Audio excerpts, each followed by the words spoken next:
ठाणे लोकसभा निवडणूक प्रक्रिया सुरळीत आणि शांततेत पार पडण्यासाठी ठाणे शहर पोलीस आयुक्तालयाने प्रतिबंधात्मक कारवाई केली आहे। आचारसंहिता लागू झाल्यापासून आतापर्यंत 3870 परवानाधारकांनी त्यांची शस्त्रे जमा केली असून 34 बेकायदा रिव्हॉल्व्हरसह 182 शस्त्रे आणि 71 काडतुसे आतापर्यंत जप्त करण्यात आले आहे। प्रतिबंधात्मक कारवाई करताना सत्ताधारी किंवा विरोधक असा भेद न करता गुन्हेगारी पार्श्वभूमी पाहूनच 144 कलम अंतर्गत नोटिसा बजावल्याचा दावाही पोलिसांनी केला आहे। ठाणे शहर पोलीस आयुक्तालयातील ठाणे, कल्याण आणि भिवंडी या 3 लोकसभा मतदारसंघांमध्ये निवडणूक प्रक्रिया शांततेत आणि निर्भयपणे पार पाडण्यासाठी पोलीस दलानेही कंबर कसली आहे। ठिकठिकाणी चेकिंग पोस्ट, नाकाबंदी सुरू करून वाहनांची अचानक तपासणी केली जाते।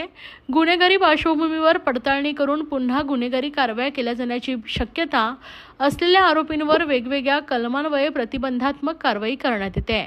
ठाणे, भिवंडी, कल्याण, उल्हासनगर आणि वागळे इस्टेट या 5 परिमंडळांमध्ये कलम 107 नुसार 4806 जणांकडून चांगल्या वर्तवणुकीचा बॉन्ड घेतला जातोय। कलम 110 नुसार 955 रेकॉर्डवरील गुन्हेगारांवर प्रतिबंधात्मक कारवाई झाली। कलम 109 नुसार 579 संशयित गुन्हेगारांवर कारवाई झाली।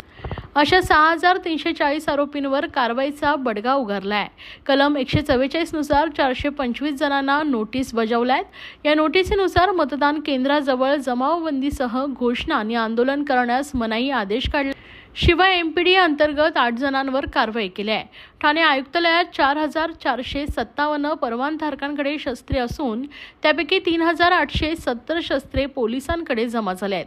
बेकायदा 34 रिव्हॉल्व्हरसह 182 बेकायदा शस्त्रे पोलिसांनी जप्त केली आहेत। याशिवाय 8,98,000ची रोकड, 32 कोटी 68 लाखांचे अंमली पदार्थ, 37 लाखांची अवैध दारू आणि 95,100 रुपयांचे बनावट चलनही पोलिसांनी जप्त केले आहेत।